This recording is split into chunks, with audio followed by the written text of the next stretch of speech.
Self-doubt can feel like a heavy weight, holding you back from reaching your dreams. It whispers things like, "You're not good enough," or "What if you fail?" But here's the truth. Confidence isn't something you're born with, it's something you build with time and effort.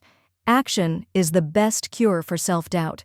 When you try, even if it's just a small effort, you're proving to yourself that you're capable.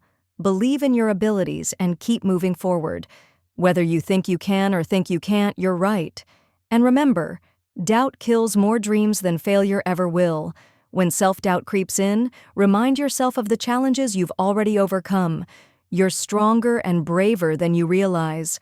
Trust the process, trust your journey, and most importantly, trust yourself. The confidence you're looking for is already inside you. Step forward, and you'll find it. Don't let self-doubt steal your dreams. You are capable, you are strong, and you are more than enough. The best version of you is just waiting to shine, so let it.